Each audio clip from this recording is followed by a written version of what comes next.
ये कहानी है डब्बू जी और बब्बू जी की।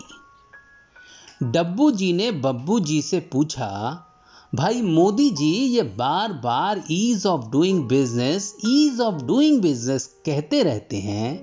पता नहीं कौन सी रैंकिंग में आगे बढ़ने के आंकड़े बार बार बताते रहते हैं।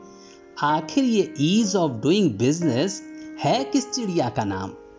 नाम बड़ा अंग्रेजी है, इसीलिए भाई अपने ऊपर से निकल जाता है।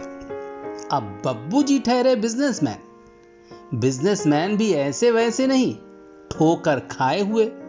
तो भला अंग्रेजी हो या हिंदी, उन्हें तो हर फायदे की बात समझ आती है। बस डब्बू जी को समझाने लगे। बोले, देखो 2007 में मैंने एक रेस्टोरेंट खोला। कोशिश थी कि काम कानूनी तरीके से किया जाए, इसीलिए लाइसेंस के लिए अप्लाई किया। 10,000 से ज्यादा खर्च कर दिए, हफ्तों दौड़ धूप की। तब जाकर समझ में आया कि भाई लाइसेंस लेने का कोई फायदा नहीं, काम ऐसे ही चलाओ, जब केस हो जाए तब की तब देखेंगे। फिर बब्बू जी ने दी 2020 की मिसाल। बोले, हाल ही में एक फूड बिजनेस शुरू करने का दिल में आया, बस उसके लिए ऑनलाइन एप्लीकेशन फाइल कर दी।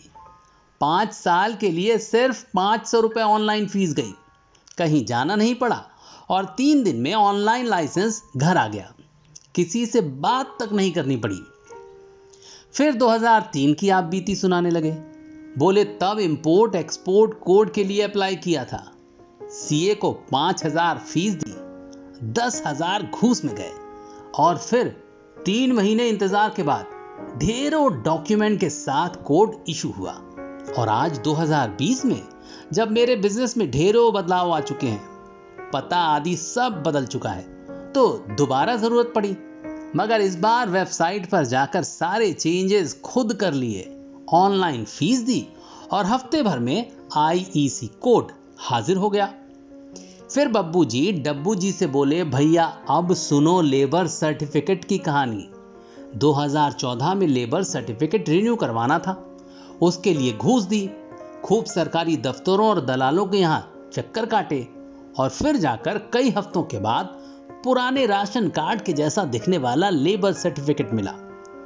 2019 में फिर ये काम करने का मौका मिला।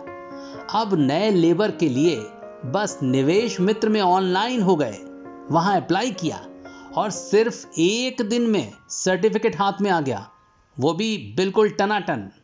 बब्बू जी ने डब्बू जी को जीएसटी के फायदे भी बताए। ये भी बताया कि ई वे बिल से बाहर माल भेजना अब उंगलियों से माउस क्लिक करने भर जैसा रह गया है। कच्चे बिल का झंझट खत्म हो गया है। बिल लो या ना लो, बिल तो जनरेट होगा ही। अरे भाई 2% के लिए अलग अलग हिसाब कौन रखे? आज के दौर में भैया डब्बू जी, आप हो या फिर मुकेश अंबानी, किसी को मैनेजर की जरूरत नहीं। सिंगल विंडो क्लियरेंस सिस्टम, सब आसान। इतना सुनने के बाद डब्बू जी को समझ आया कि भैया ईज ऑफ डूइंग बिजनेस कौन सी चिड़िया है। बोले, हमें ये सब पता होता बब्बू जी तो कब का अपना छोटा मोटा काम तो शुरू कर ही चुके होते। चलो देर आए दुरुस्त आए, अब कर लेंगे कोई छोटा सा धंधा। सब इतना आसान हो गया है तो अपने भीतर दबे सपनों को भी साकार कर लिया जाए। बाकी रही सिस्टम से ऊंच नीच की बात, तो भैया लोगों को तो राम राज में भी शिकायत थी। अब डब्बू जी भी खुश और बब्बू जी भी खुश।